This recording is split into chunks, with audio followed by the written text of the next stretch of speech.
नमस्ते विद्यार्थी मित्रों, कक्षा 11 विषय हिंदी। और आज हम समझने वाले हैं एक पद्य जिनका नाम है गजल। और इनके कवि है विजय तिवारी जी। सबसे पहले हम बात करते हैं गजल की। तो गजल क्या है? गजल हिंदी साहित्य की एक नई विद्या है। नई विद्या इसलिए है क्योंकि गजल मूलतः फारसी की काव्य विद्या है। फारसी से यह उर्दू में आई और गजल उर्दू भाषा की आत्मा मानी गई है। गजल का अर्थ है प्रेमी प्रेमिका का वार्तालाप। आरंभ में गजल प्रेम की अभिव्यक्ति का सबसे सशक्त माध्यम थी, किंतु समय बीतने के साथ साथ इसमें भी कई बदलाव आए और प्रेम के अतिरिक्त अन्य विषय भी इसमें सम्मिलित हो गए। तो आज हिंदी गजल ने अपनी एक अलग ही पहचान बना ली है। तो यह था गजल का एक थोड़ा सा छोटा सा परिचय। अब बात करते हैं कवि के परिचय की। तो कवि का नाम है विजय तिवारी जी। विजय तिवारी का जन्म गुजरात के अहमदाबाद में 1963 में हुआ था। इन्होंने गुजरात विश्वविद्यालय से अनुस्नातक तथा बीएड की उपाधियां यानी डिग्रियां प्राप्त की और अध्यापन कार्य से वे जुड़ गए। अपने अध्ययन काल से ही इन्हें लेखन का बहुत ही शौक था। तो ये मूलतः कवि तथा गजलकार के रूप में काफ़ी प्रसिद्ध हुए हैं। यदि हमारे लिए एक मार्क्स का विकल्प या तो प्रश्न हो कि विजय तिवारी जी किस लिए काफ़ी प्रसिद्ध हुए हैं, तो वे गजलकार के रूप में काफ़ी प्रसिद्ध हुए हैं। अनेक पत्र पत्रिकाओं में इनकी रचनाएं प्रकाशित हुई है। तो निर्जर तथा फल खाए सजर इनके प्रसिद्ध गजल संग्रह माने गए हैं। ये कई राष्ट्रीय एवं अंतर्राष्ट्रीय संस्थाओं से भी सम्मिलित हैं या तो सम्मानित भी हुए हैं। तो जिनमें कविवर मैथिली शरण गुप्त सम्मान, साहित्य शिरोमणि, साहित्य श्री सम्मान आदि प्रमुख है। इनके द्वारा संपादित धरा से गगन तक संभवतः विश्व का सर्वप्रथम अंतर्राष्ट्रीय हिंदी काव्य संकलन माना गया है। तो उनकी प्रस्तुत गजल की बात करें तो प्रस्तुत गजल फल खाए सजर से उद्गत की गई है। यह भी हमारे लिए एक मार्क्स का विकल्प या तो एक मार्क्स का प्रश्न है कि उनकी यह जो गजल है वह किन से ली गई है या तो उनकी मूल कृति कौन सी है। तो फल खाए सजर से वह यह काव्य ली गई है। तो जिनमें कवि ने जीवन की विषम परिस्थितियों से जूझते हुए भी कवि अपनी पहचान बनाने के लिए संघर्षरत की बात को बताते हैं और इसके लिए वह मौत से भी दो दो हाथ करने के लिए तैयार है। दो दो हाथ करना यह मुहावरा है, यानी मौत से भी वह युद्ध करने के लिए तैयार है। हर परिस्थिति में पाठक को संघर्षरत रहकर जीने की प्रेरणा देती हुई यह गजल है। हम बात करें तो मनुष्य का जीवन ही ऐसा है जिनमें सुख दुख की गति तो चलती ही रहती है और सुख में हर परिस्थिति का आनंद लेना चाहिए और दुख में हमें हर परिस्थिति का सामना करना है, यानी हमें संघर्षरत रहना है। इस बात को कवि ने यहाँ पर समझाने का प्रयत्न किया है। और प्रस्तुत गजल में कवि ने मुसीबतों से घबराकर किनारा करने के बजाय हिम्मतपूर्वक उनका सामना करने के लिए सीख दी है। वे कहते हैं कि मनुष्य को हर परिस्थिति में, चाहे कोई भी परिस्थिति क्यों न हो, हर परिस्थिति में संघर्षरत रहना चाहिए। इसी में ही जीवन की सही सार्थकता मानी गई है। तो प्रस्तुत गजल के माध्यम से कवि यही बताना चाहता है कि मनुष्य को अपने जीवन में हर परिस्थिति का सामना करना चाहिए और जो भी परिस्थिति है हंसते हुए उनका हल निकालना चाहिए। बात करते हैं गजल की, यानी कि गजल की समझूती की। तो यहाँ पर लिखा हुआ है कि राह में कांटे बिछा दो फिर भी मैं चलता रहूँगा, आंधियों में भी दिया बनकर मैं जलता रहूँगा। यहाँ पर कठिन शब्दों को देखते हुए आगे बढ़े तो राह का अर्थ होता है रास्ता और कांटे यानी हम देखें तो सूल। वे कहते हैं कि राह में चाहे कितने भी कांटे क्यों न हो, हम क्या करेंगे, उनमें आगे ही बढ़ते रहेंगे। आंधी यानी तूफान, दिया यानी छोटा सा दीपक और जलता रहना यानी जलते रहना।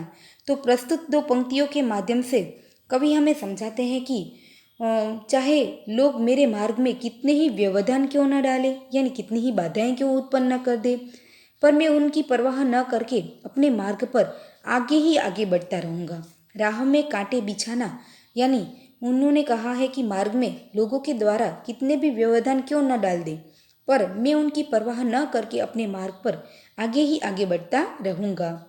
आंधियों में भी दिया बनकर मैं जलता रहूँगा, यानी आंधी तूफान में भी जिस प्रकार नाजुक दिया अपना सामना करते हुए उनका सामना करते हुए टिमटिमाता रहता है, उसी प्रकार कठिन से कठिन परिस्थिति में भी मैं दिए की तरह अपना अस्तित्व बनाए ही रखूँगा।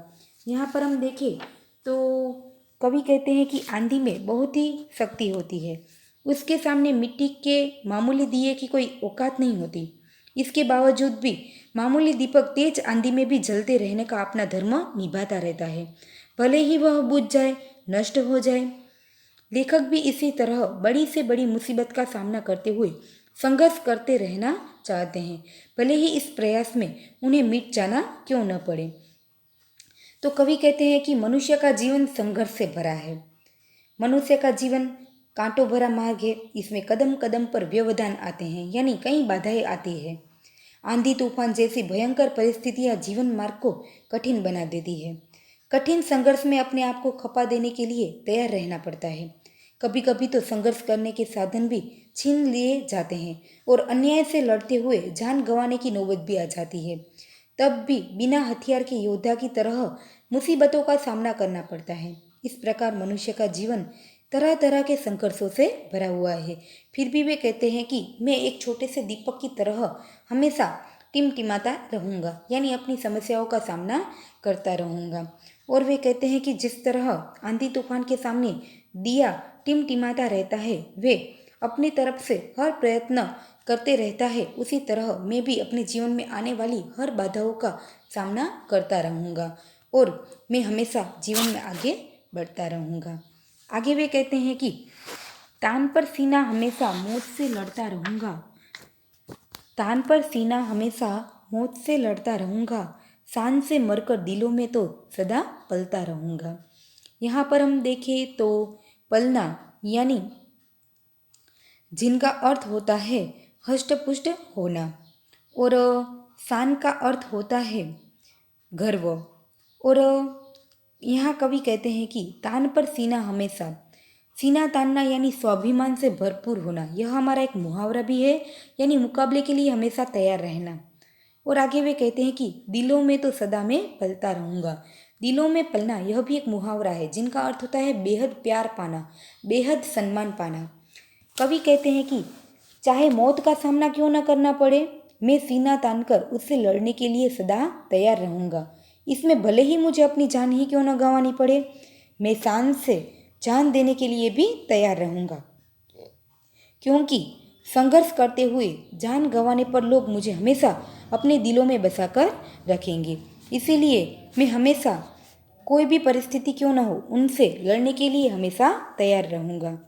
आगे वे कहते हैं कि मुश्किलों से डर कर जो मर जाए वो तो और होंगे, जीत हो या हार पर संघर्ष में करता रहूँगा। यहाँ पर हम देखें तो जीत यानी एक जीत को हासिल करना। और वे कहते हैं कि मुश्किल यानी मुसीबत, कठिनाई, मुश्किलों से डर जाए वे तो और होंगे, जीत हो या हार पर मैं संघर्ष में करता रहूँगा। संघर्ष यानी विकट परिस्थितियों से निकलकर आगे बढ़ने की कोशिश को करते रहना। तो कवि कहते हैं कि मैं कठिनाइयों से डर कर मर जाने वाले लोगों में से नहीं हूँ, मैं लड़ने से नहीं डरता, फिर लड़ाई में चाहे जीत हो या हार मैं इसकी भी परवाह नहीं करता। मैं अपना संघर्ष जारी रखूँगा और जो भी परिस्थिति है उनका सामना करता रहूँगा। जीत हो या हार पर संघर्ष करता रहूँगा, इनकी बात को हम देखें तो मुश्किलों का सामना करने में सफलता और असफलता दोनों ही मिल सकती हैं। इसीलिए संघर्ष करने में इस बात का विचार नहीं करना चाहिए कि इसमें केवल जीत ही हासिल होगी। मुख्य बात है सामना करना, अर्थात संघर्ष करना। इसलिए कवि फल की चिंता किए बिना संघर्ष करते रहने की अपनी बात को यहाँ समझाते हैं। और वे कहते हैं कि चाहे कोई भी परिस्थिति क्यों ना हो, मैं उनके सामने लड़ने के लिए हमेशा तैयार रहूँगा।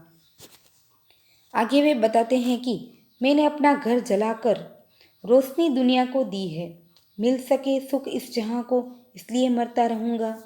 कवि कहते हैं कि मेरे संघर्ष से दुनिया वालों को सीख मिलेगी। मैं संघर्ष करते हुए अपने आप को खपाता भी रहूँगा ताकि इस संसार के लोगों को सुख शांति मिल सके।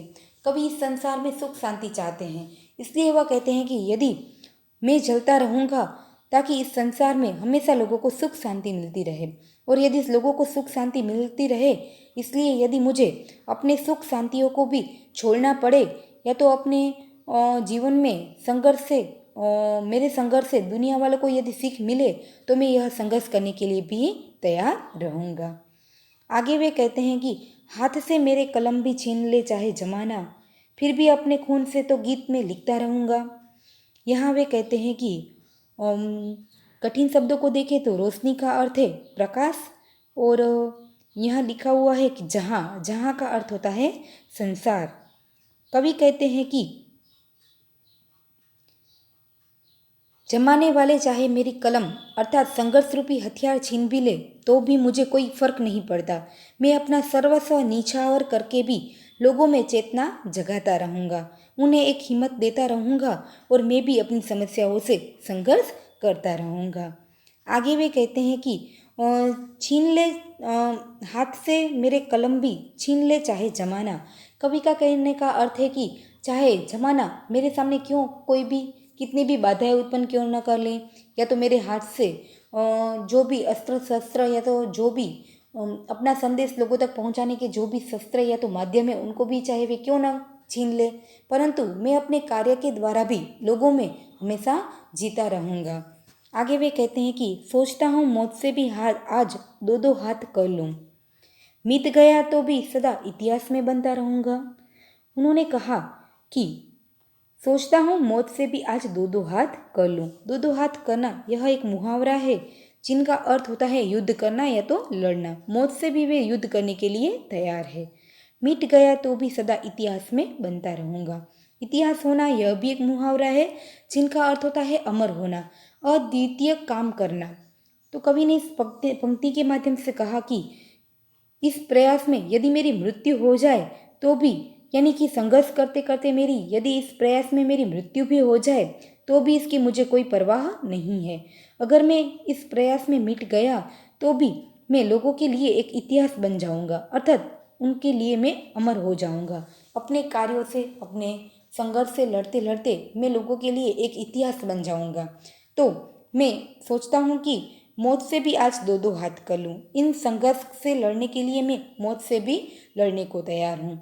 यदि मैं मिट भी गया, यानी मैं मेरी मृत्यु भी हो गई, तो भी मैं सदैव लोगों के लिए एक इतिहास बनता रहूँगा।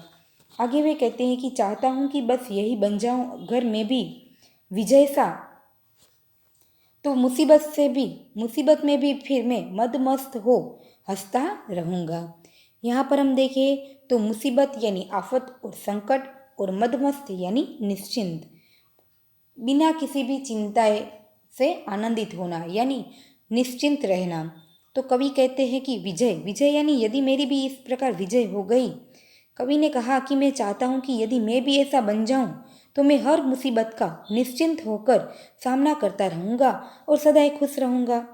चाहे संघर्ष करते करते मेरी विजय भी हो गई तो भी मैं किसी भी चिंता में निश्चिंत रहकर हमेशा हंसता रहूँगा और हमेशा सदा खुश रहूँगा और अपने जीवन में आने वाली हर परिस्थिति का सामना करता रहूँगा, उनका मैं संघर्ष करता रहूँगा।